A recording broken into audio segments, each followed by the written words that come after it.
اعوذ باللہ من الشیطان الرجیم بسم اللہ الرحمن الرحیم.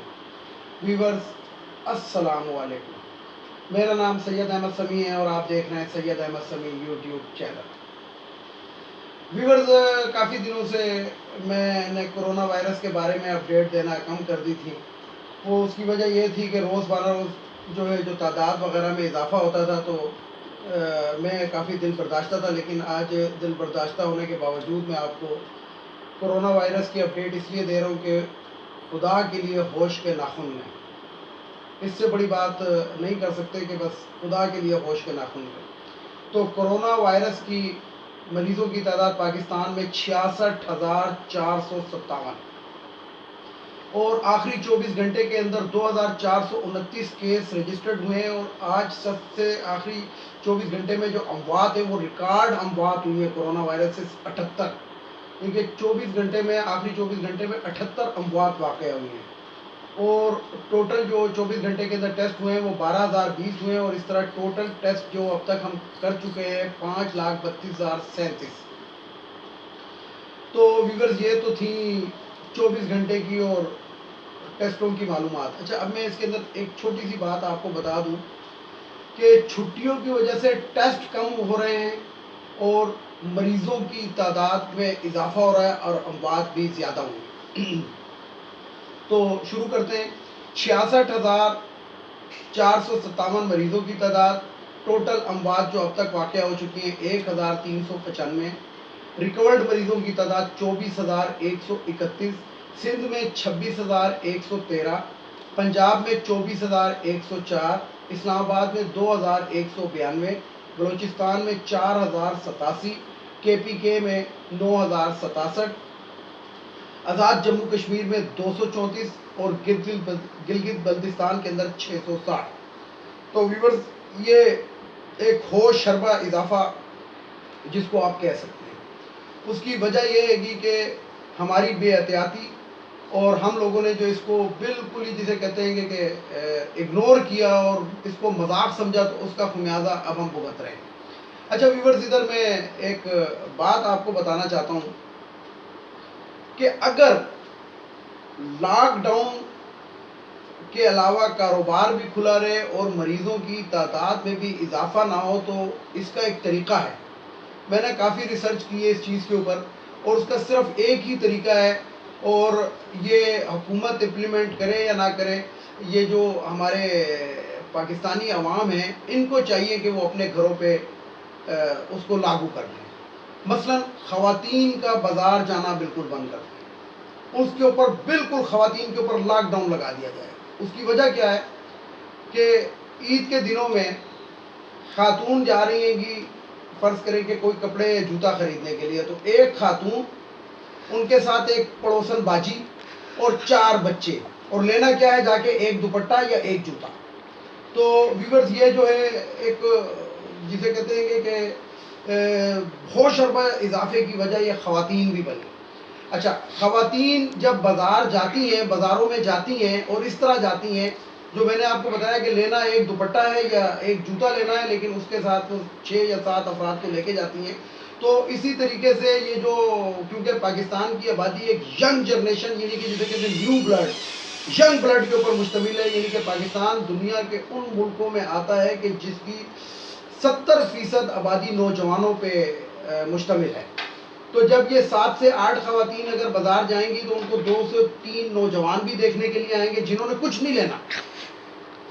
تو اس لیے میری عوام سے، میری حکومت سے اپیل ہے کہ خواتین کو جب تک یہ کرونا وائرس اور ملک قسم کا مرض پاکستان میں موجود ہے، خواتین کے بالکل بازار جانے پر پابندی لگا دی جائے.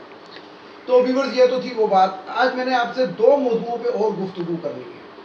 ایک میں نے یوم تکبیر کے حوالے سے عوام اور ویورز کو بتانا ہے کہ یوم تکبیر ایکچول کیا چیز ہے اور یہ کس لیے، اور یہ دھماکے کس طرح ہوئے اور یہ کس نے کرائے اور کیوں کرائے.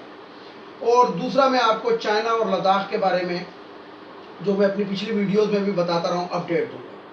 تو سب سے پہلے بات تو یہ ہے کہ ویورز، جیسا کہ آج کل آپ نے دیکھا ہوگا کہ سوشل میڈیا اور یہ جو جسے کہتے ہیں لفافہ صحافی اور یہ جو زرخرید صحافی ہیں، یہ آج کل نواز شریف اور نون لیگ کو بڑا زیادہ وہ کر رہے ہیں کہ جی یہ دھماکے جیسے نواز شریف صاحب نے کیے تھے. تو ویورز، میں آپ کو اس کی آج حقیقت بتا دوں. سب سے پہلی بات یہ کہ پاکستان کا جو ایٹم بم ہے، یہ کہوٹا ریسرچ لیبارٹری نے نہیں بنایا، بلکہ یہ پاکستان اٹامک انرجی کمیشن نے بنایا ہے، جس کے سربراہ جو تھے ڈاکٹر سمر مند تھے. اور گو کہ یورینیم جو افسردہ کی تھی اور جو انتہائی درجے کے اوپر جو افسردہ کی گئی تھی، بلکہ دنیا کی جسے کہتے ہیں کہ ڈینجرس ترین اس کے اندر جو اس کو ہیٹ کے اندر لے کر آئے تھے وہ ڈاکٹر عبدالقدیر خان صاحب ہیں. لیکن جو ایٹم بم کے موجد ہیں پاکستان کے اندر، ڈاکٹر عبدالقدیر خان کے ساتھ ڈاکٹر سمر مبارک مند بھی ہیں. اور یہ جو دھماکے کیے تھے، ایٹمی دھماکے کا جو بٹن دبایا تھا، یہ پاکستان اٹامک انرجی کمیشن کے ایک نچلے طبقے یعنی کہ 17ویں گریڈ سے نیچے کے ایک ٹیکنیشین سے انہوں نے دبایا تھا. یہ کسی وزیر اعظم نے، صدر نے، آرمی چیف نے یا ڈاکٹر عبدالقدیر خان نے یا ڈاکٹر سمر مند نے نہیں دبایا تھا. یہ ایک، اور اگر کسی بندے کو یا کسی شخص کو میری اس بات پہ کوئی ڈاؤٹ ہو تو یہ اس دور کے اخبارات بھی اٹھا کر دیکھ سکتے ہیں اور یہ موجود ہے یہ چیز. تو ویورز، آتے ہیں ایٹم بم کی طرف کہ ایٹم بم کس نے بنایا اور یہ ایٹمی دھماکے کس طرح ہوئے. 1974 میں انڈیا بحران کے مقام پر ایٹمی دھماکہ کر چکا تھا. اس کے بعد پاکستان کے اندر کیونکہ پیپلز پارٹی کی حکومت تھی، 72 سے پیپلز پارٹی، ذوالفقار علی بھٹو صاحب جو تھے وہ پہلے سول چیف مارشل ایڈمنسٹریٹر رہے، اس کے بعد صدر پاکستان بنے اور اس کے بعد انہوں نے وزیر اعظم کے اندر یعنی کہ وہ کر لیا، آئین بنا کے وزیر اعظم بن گئے. تو ذوالفقار علی بھٹو کے وہ جو الفاظ تھے کہ ہم گھاس کھائیں گے لیکن ایٹم بم ضرور بنائیں گے، تو اس کا جو پاکستان کے اندر ایٹامک انرجی کو پروموٹ کرنے والے تھے وہ ذوالفقار علی بھٹو نے اس کی داغ بیل ڈالی. اس کے بعد یہ پروگرام چلتا رہا اور 74 میں جب سن 1974 میں جب انڈیا نے ایٹمی دھماکے کیے تو پاکستان نے اس کی ضرورت محسوس کی اور پاکستان نے اس کے اوپر کام کرنا شروع کر دیا. ہوتے ہوتے جناب سن 77 کے اندر نواز شریف ذوالفقار علی بھٹو کی حکومت کا تختہ الٹ دیا گیا اور جنرل محمد ضیاء الحق صاحب جو تھے وہ چیف مارشل ایڈمنسٹریٹر بن کے پاکستان کے صدر مملکت بن گئے. ضیاء الحق صاحب نے نہ صرف اس پروگرام کو جاری رکھا بلکہ خفیہ فنڈنگ اور ISI کے کردار اور MI کے کردار کو بھی اس کے اندر انوالو کیا اور پاکستان 1988 میں ایٹم بم بنا چکا تھا. میں پھر اپنی بات کو بتا رہا ہوں اور میں اپنی بات کو زور دے کے بتا رہا ہوں کہ سن 1988 کے اندر پاکستان ایٹم بم بنا چکا تھا اور خفیہ طریقے سے اس کو چائنا میں ٹیسٹ بھی کر چکا تھا. اب ہوتا کیا ہے کہ جب انڈیا جو ہے ایٹمی دھماکے کرتا ہے مزید، تو اس وقت ہوتا کیا ہے کہ پاکستان کے اندر کھلبلی مچ جاتی ہے اور اس وقت امریکہ کا جو صدر تھے کلنٹن تھے، تو کلنٹن نے پاکستان پہ دباؤ ڈالنا بلکہ پوری دنیا نے دباؤ ڈالنا شروع کر دیا کہ آپ ایٹم بم مطلب ٹیسٹ مت کریں یا ایٹمی دھماکہ مت کریں، اس کے بدلے میں ہم آپ کو کوئی معقول قسم کا پیکیج دے دیں گے. تو پاکستان نے اپنی ضروریات اس وقت اپنے ان تمام ممالک کے سامنے رکھی، مثلا کہ ہم یہ جو جسے کہتے ہیں ایسڈس، یہ دفاعی ایسڈس جو ہے یعنی کہ مسلح افواج کے پاس جو استعمال کرنے کے ہتھیار ہیں، ٹینکس ہیں، طیارے ہیں، یہ نیوی کے پاس جس طرح کے یہ فریگیٹس ہیں، ڈسٹرائر ہیں اور یہ چیزیں ہیں، اور اسی طریقے سے آرمی کے پاس جو مختلف قسم، تو یہ ہمارے پاس انڈیا کے مقابلے میں کم ہے. تو امریکہ نے اور برطانیہ نے یہ پاکستان کو پیشکش کی تھی کہ ہم آپ کو روایتی ہتھیاروں میں انڈیا کے برابر ابھی کر دیتے ہیں. تو اس وقت وزیر اعظم صاحب نواز شریف صاحب تھے اور جو وزیر اعلیٰ پنجاب تھے وہ حسب عادت شہباز شریف صاحب ہی تھے. تو شہباز شریف صاحب کا یہ اخباری بیان موجود ہے کہ ہم اگر امریکہ نے اچھا پیکیج دیا تو ہم ایٹمی دھماکے نہیں کریں گے. تو اس وقت جو تھا یہ پاکستان کے اندر ایک شور و غل چل رہا تھا اور پاکستان کے وزیر اعظم صاحب جو تھے وہ ایٹمی دھماکے کرنے کے موڈ میں نہیں تھے. لیکن ہوتا کیا ہے کہ CNN ایک رپورٹ دیتا ہے اسی وقت کہ کراچی سے چاغی تک ایک فوجی گاڑیوں کی لائن لگی ہوئی ہے اور پتہ نہیں پاکستان وہاں پہ کیا کرنے لگا ہے. اسی طریقے سے اسی وقت امریکہ جو ہوتا ہے اپنا ایک ایئر کرافٹ کیریئر پاکستانی سمندروں میں داخل کر دیتا ہے. تو پاکستان نیوی کو حکم ملتا ہے گا کہ اس ایئر کرافٹ کیریئر کو کہو کہ یہاں سے چلا جائے، ادروائز آپ اس کو ڈسٹرائے کر دیں، تباہ کر دیں. تو پاکستان نیوی کے جہاز بھی حرکت میں آ جاتے ہیں اور سمرینیں بھی حرکت میں آ جاتی ہیں، یعنی کہ جو سمندر کا دفاع ہوتا ہے وہ اس طرف پاکستان نیوی موو کر جاتی ہے. اور اسی وقت جب ہم ایٹمی دھماکہ یعنی کہ جب یہ چاغی کے اندر پراسرار قسم کی پاکستان نے سرگرمیاں شروع کی تو ایک C-130 ہرکولس طیارہ کوئٹہ ایئرپورٹ کے اوپر تیار کھڑا کیا جاتا ہے اور اس کے اندر ایٹم بم لوڈ کر دیا جاتا ہے کہ اگر کوئی ایسی آفت ہوئی اور کسی ملک نے ہم پہ حملہ کیا تو ہم اس C-130 طیارے کے ذریعے انڈیا کے اوپر ایٹم بم پھینک دیں گے اور ہمارا جو ٹیسٹ ہوگا وہ انڈیا کے کسی شہر، اور اس کے لیے ٹارگٹ بھی کر لیا گیا تھا. ایک ممبئی کو ٹارگٹ کیا گیا تھا اور ایک جو تھا احمد آباد کو ٹارگٹ کیا گیا تھا.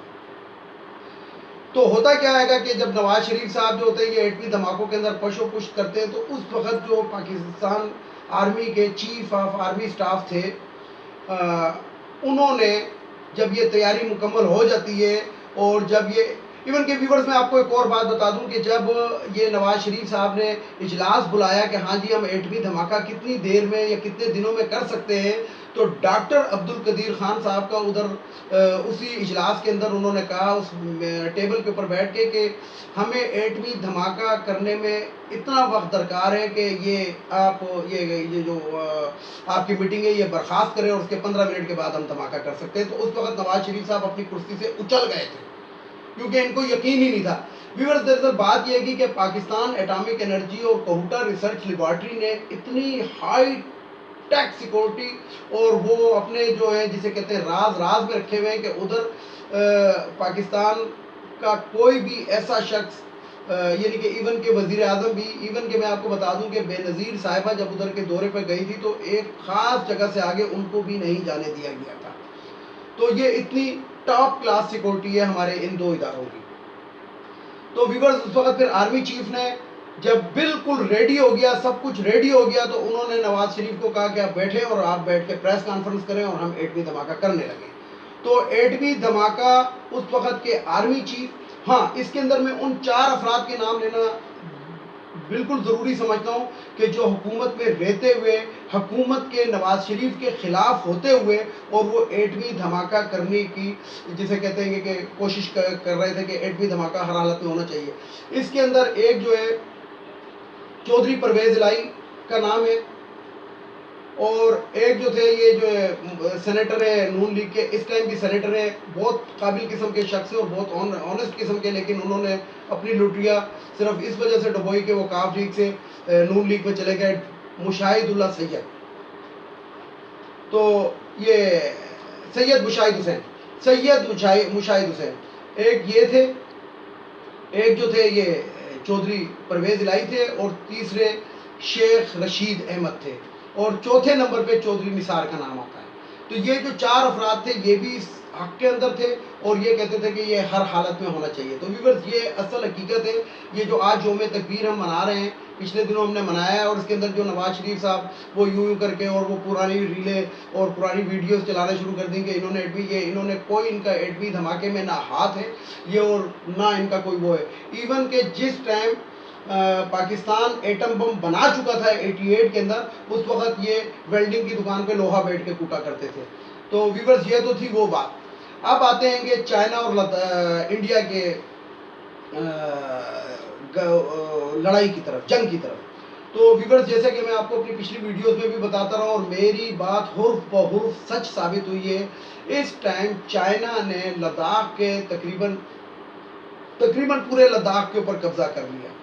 اب یہ ہماری سمجھ لیں کہ نااہلی سمجھ لیں، کمبختی سمجھ لیں. دراصل ہمارے ملک کے اندر ہمیشہ سے جو وزیر اعظم، جو منتخب وزیر اعظم، یہ جو سیاسی بیس کے اوپر نئے نواز شریف، بے نظیر یا زرداری صاحب یا